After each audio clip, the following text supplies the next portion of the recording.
मेरे पापा सारा दिन घर पर पड़े रहते और कोई काम ना करते। जब मम्मी काम करने का कहती तो उन्हें मारने लग जाते।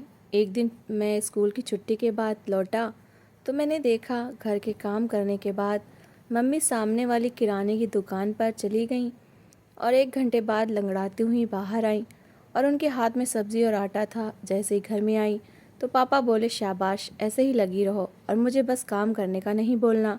मुझे पापा के साथ साथ मम्मी से भी नफ़रत होने लगी और एक दिन मैं गुस्से में दुकान के अंदर घुस गया तो सामने का दृश्य देखकर मेरे होश उड़ गए, क्योंकि मम्मी आज फिर जब मैं स्कूल से वापस आ रहा था तो मम्मी को सामने किराने वाले की दुकान से बाहर निकलते देखा। ये देखकर मुझे हैरत हुई कि मम्मी किराने वाले की दुकान पर क्या कर रही हैं। उस दुकानदार के बारे में प्रसिद्ध था कि वो अच्छे चरित्र का नहीं है, औरतों को बड़ी अजीब नज़रों से देखता है। मैंने देखा कि मम्मी जब बाहर निकली तो कुछ लंगड़ा कर चल रही थी। हाथ में दाल का पैकेट था, चीनी और आटा था, और वो दुकानदार मेरी माँ को बड़ी अजीब नज़रों से देखकर मुस्कुरा रहा था। मेरा दिल धक से धड़का था। आज तीसरा दिन था जब मैं ये देख रहा था। वो कंजूस किराने वाला तो किसी को बिना पैसे के उधार भी कुछ नहीं देता था, फिर मेरी माँ को थैला भर भर के राशन क्यों दे रहा था? ये सवाल मैंने 2 दिन पहले ही पापा से किया था, लेकिन जवाब में मेरे पापा मुझे डांटने लगे। कहने लगे, तू चुप कर, अपना मुंह बंद रखा कर। मम्मी नज़रें चुराकर अपना पल्लू ठीक करने लगी। पता नहीं क्यों मुझे बुरा लगता था। एक बार मैं स्कूल से आया, क्योंकि स्कूल मोहल्ले में ही था, तो सब लड़के हमारी गली में रहते थे। एक लड़का मुझसे कहने लगा, ये तुम्हारी मम्मी रोज़ विक्रम किराने वाली की दुकान में क्या करती हैं? घंटों वहीं रहती हैं। मेरी मम्मी कह रही थी कि विक्रम किराने वाला अच्छा आदमी नहीं है, तुम्हारी मम्मी क्यों जाती हैं? उस लड़के के सवाल पर तो जैसे मुझे ये समझ नहीं आया कि क्या जवाब दूँ। ये सवाल तो मेरे अंदर भी बार बार उठता था कि मेरी माँ क्यों जाती थी उस किराने वाले के पास। वो तो बात बात पर औरतों का हाथ पकड़ता था और औरतें तो उसकी दुकान से राशन तक नहीं लेती थीं। मैं जब घर आया तो मुझे बहुत गुस्सा आया हुआ था। पापा चारपाई पर बैठे सिगरेट पी रहे थे। मम्मी से कहने लगे, दूध पत्ती की चाय बना दे। मेरी माँ ने मुझे देखते ही फटाफट से पराठा बनाकर दिया, साथ में पापा को दूध पत्ती की चाय बना दी। लेकिन मेरा दिल नहीं चाहा कि मैं इस आटे की रोटी खाऊं, जो पता नहीं क्यों विक्रम ने मेरी माँ को दिया है। मैंने देखा तो मेरी माँ के हाथ पर घाव का निशान था। मैंने कहा, मम्मी, हाथ पर क्या हुआ है? ये सुनकर जल्दी से मेरी माँ ने घाव छुपा लिया। कहने लगी, कुछ नहीं हुआ, तू खाना खा। मैंने कहा, मुझे नहीं खाना। आपको पता है स्कूल के बच्चे मुझे कितनी बातें सुनाते हैं। मेरे पापा कहने लगे, क्या कह दिया बच्चों ने? तुझे फीस तो तेरी समय पर जा रही है। मैंने कहा, वो कहते हैं कि विक्रम किराने वाला अच्छा आदमी नहीं है। तेरी माँ 2-2 घंटे वहाँ क्या करती हैं? मोहल्ले वाले बातें करते हैं। मैंने माथे पर बल डालकर ये बात कही थी। मेरे पापा कहने लगे, अरे छोड़ो मोहल्ले वालों को, मोहल्ले वाले हमारे घर पर रोटी नहीं देते, वो देता है और तेरी माँ वहाँ काम करती हैं। ये कहते हुए मेरे पापा ने नज़रें चुराईं। मेरी माँ की आंखों से आंसू बहे थे। मैंने कहा, मम्मी वहाँ क्या काम करती हैं? मेरे पापा कहने लगे, तुझे नहीं बताऊंगा क्या काम करती है, तू होता कौन है इतने सवाल करने वाला? मैंने कहा, पापा वो काम आप कर लो, मम्मी का दुकान पर जाकर काम करना कोई अच्छी बात तो नहीं। मेरी बात सुनकर मेरे पापा चारपाई से उठे और एक हाथ मेरे सर पर लगा दिया। कहने लगे, बकबक कम किया कर, चुपचाप रोटी मिल रही है ना, वो खा। मोहल्ले वालों की बात एक कान से सुन और दूसरे कान से निकाल दे। बड़े आए मोहल्ले वाले, तुम भूखे मर रहे होगे ना, तो कोई पानी भी पूछने नहीं आएगा, और ऐसे लोगों की बातों पर क्या ध्यान देना। फिर कहने लगे, शीला ज़रा मुझे 100 का नोट तो देना, मेरी सिगरेट ख़त्म हो गई है, मैं ज़रा बाज़ार जा रहा हूँ। मेरी माँ ने 100 का नोट मेरे पापा के हाथ पर रख दिया। जैसे ही मेरे पापा घर से बाहर गए, मैंने अपनी मम्मी से कहा, मम्मी, आप क्यों देती हैं पापा को पैसे? पापा तो कुछ कमाते नहीं, ये पैसे आते कहाँ से हैं? वो कहने लगी, तुझे पापा ने कहा नहीं कि चुप रहा कर? तू इतना बड़ा नहीं हुआ है कि तुझे जवाब दूँ। मैंने कहा, मोहल्ले वाले बातें करते हैं, मुझे बुरा लगता है, तुम्हारे बारे में पता नहीं क्या क्या बकवास करते हैं। मेरी माँ कहने लगी, अपने कान बंद कर ले, तेरे पापा ठीक ही तो कहते हैं। जब हमारे हालात बुरे थे तो कौन से पड़ोसी थे जिसने ये सोचा कि बचा हुआ खाना कूड़ेदान में डालने के बजाय इस घर में दे देते हैं, शायद इन तीनों का पेट भर जाएगा।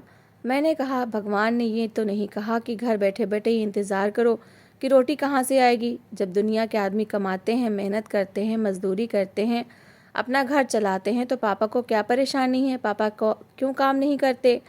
मेरी माँ कहने लगी, मेरा दिमाग मत चाट, तेरे पापा काफ़ी हैं मेरा दिमाग चाटने के लिए। मेरे पास जो था मैंने सब बेच दिया, अपने गहने बेचकर तेरे पापा को रिक्शा लेकर दिया, पर उन्होंने नहीं चलाया, बेच डाला, पैसे भी खर्च कर लिए। अब क्या है मेरे पास?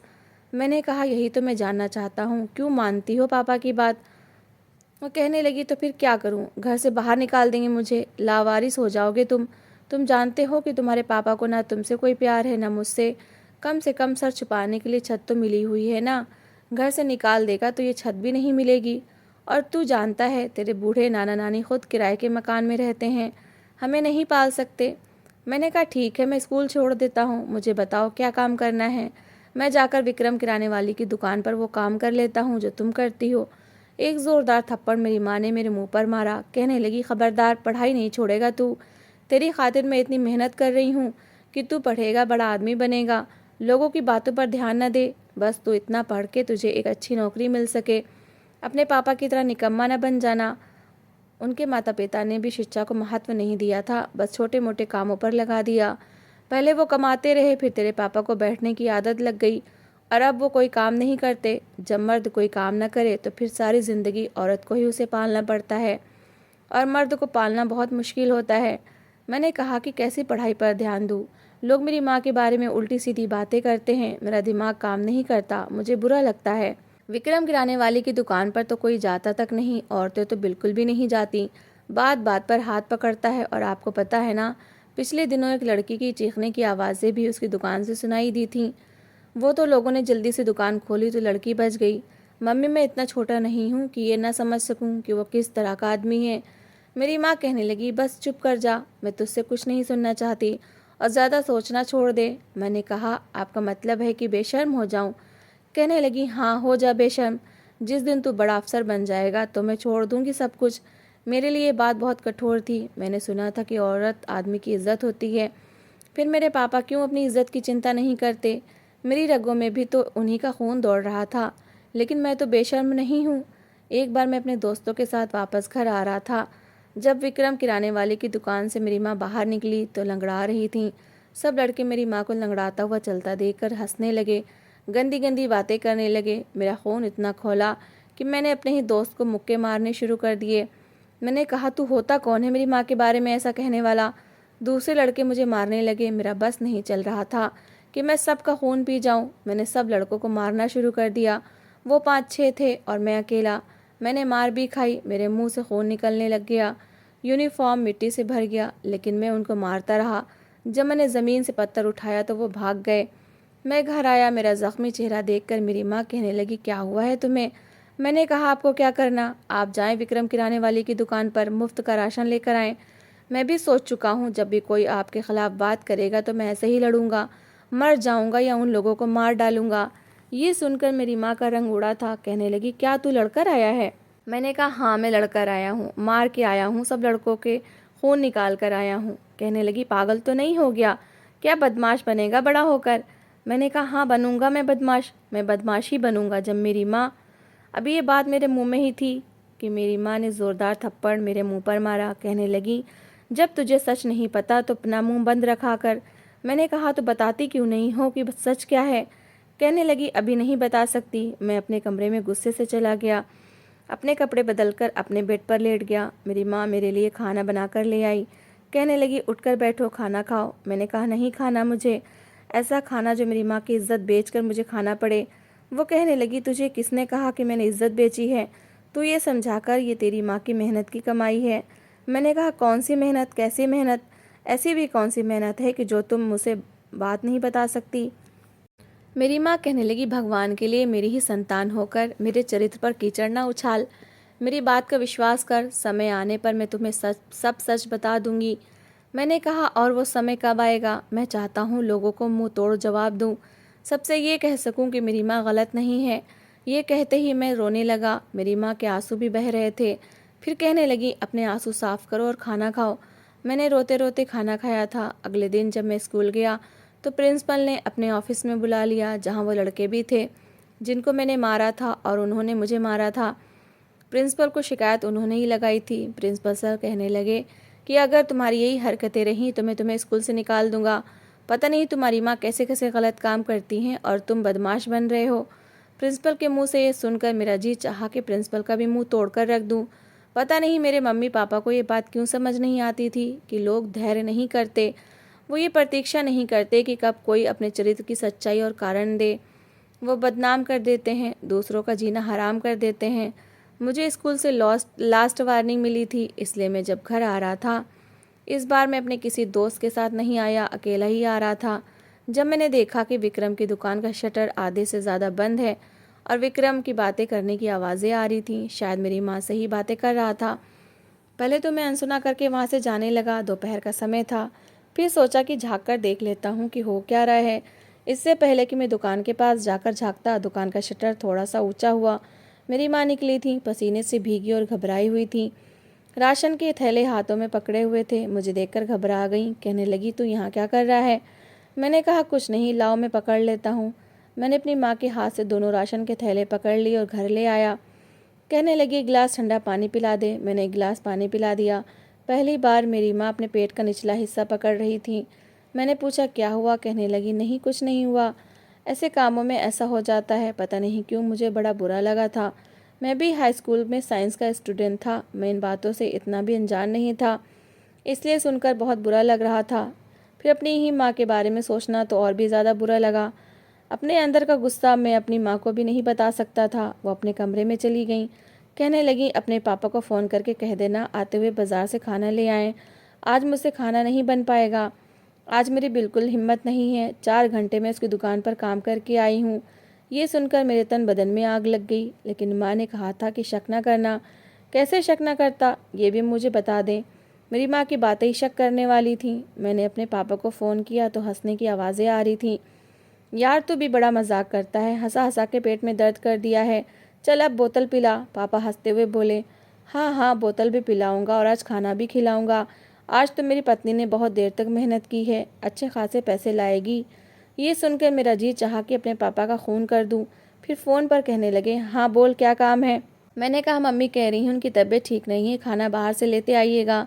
कहने लगे, हाँ हाँ अपनी मम्मी का ख्याल रखना। मुझे पता है 4 दिन तो बाज़ार से ही खाना लाना पड़ेगा। फिर फ़ोन बंद कर दिया। मेरी माँ की रंगत बिल्कुल पीली पड़ चुकी थी। चारपाई पर लेटी हाय हाय कर रही थी। पता नहीं मैं किस परिवार में जन्मा था। मेरे पापा ऐसे क्यों थे, मुझे समझ नहीं आता था। पापा रात को खाना लेकर आए। पहली बार मेरी माँ को चारपाई से उठाया, अपने हाथ से खाना खिला रहे थे और मैं हैरान था, वरना तो मम्मी को मारते पीटते थे। जब भी मम्मी ये कहती थी कि तुम कुछ कमाते नहीं हो तो उन्हें बहुत मारते थे। खाना खिलाने के बाद कहने लगे, वो पैसे कहाँ रखे हैं तूने? मेरी माँ ने कांपते हाथों से अलमारी की ओर इशारा किया। मेरे पापा के चेहरे पर खुशी की चमक जगमगाई थी। मैं समझ गया कि सब कुछ पैसे के कारण है। जैसे ही मेरे पापा ने अलमारी अलमारी खोली, मैं देखकर हैरान था। इतने सारे पैसे देखकर मैं सचमुच हैरान रह गया। मेरे पापा तो ऐसे खुश थे जैसे पता नहीं क्या मिल गया हो। फिर कहने लगे, पूरे पैसे दिए हैं ना उसने? देख, अच्छा खासा समय दिया है तूने उसे।